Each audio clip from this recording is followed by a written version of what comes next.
Hello people, very good afternoon. అందరూ lunch చేశారా?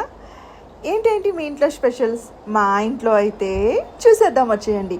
ఇవాళ నేను చామదుంపలు శనగపప్పుతో వడలు వేస్తాం కదా, వడలు వేసి పులుసు పెట్టా. చాలా సింపుల్ అండ్ ఈజీ ప్రాసెస్. చూసేద్దాం రండి.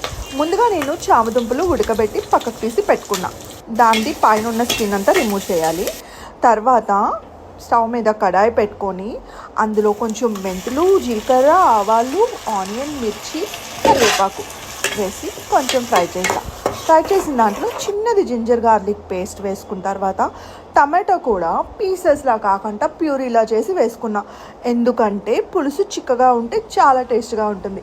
అది బాగా ఉడికొస్తప్పుడు అందులో ఉప్పు, కారం, ధనియా పౌడర్ వేసి అది దగ్గరికి ఆయిల్ బయటికి స్పెల్ అవుతున్నట్టు మనకు కనిపిస్తుంది. అప్పుడు చింతపండు పులుపు తీసి పెట్టుకుంటాం కదా పులుసు కోసం, ఆ పులుపు అందులో వేసుకోవాలి.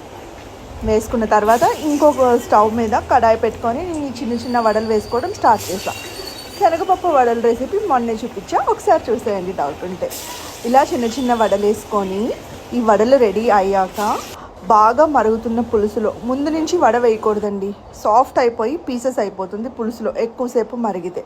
కాబట్టి మనం ఇంకొక 5 minutesలో పులుసు దించేస్తామనగా ఈ వడలు అందులో వేసుకొని కొంచెం జాగ్రత్తగా కలయబెట్టుకోవాలి. తర్వాత దాని మీద కొంచెం కరివేపాకు వేసుకోవాలి.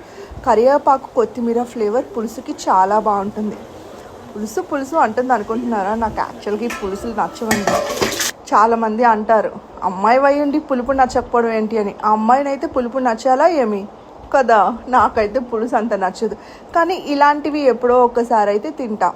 చామదుంపలు హెల్త్కి మంచిది కదా, ఉట్టి చామదుంపలు తినబుద్ధి కాదు కదా, అందుకే ఇలా చిన్న చిన్న వడలు చేసి వేసుకున్నా. మీరు ఈ పులుసు ఎప్పుడైనా ట్రై చేయండి, చాలా టేస్టీగా ఉంటుంది. అండ్ మధ్యాహ్నం చేసి నైట్కి తినండి, ఇంకా బాగుంటుంది. చాలా రకాల పులుసులు చూసుంటారు కదా, ఇది మా స్టైల్ పులుసు. మేమైతే ఇది చేసుకుంటాం. మీరు ఇలా ఒకసారి ట్రై చేయండి, చాలా టేస్ట్ ఉంటుంది. అండ్ మీరు ఎప్పుడైనా ఇలా చేసుకుంటే కామెంట్ చేసేయండి. Thank you for watching my videos.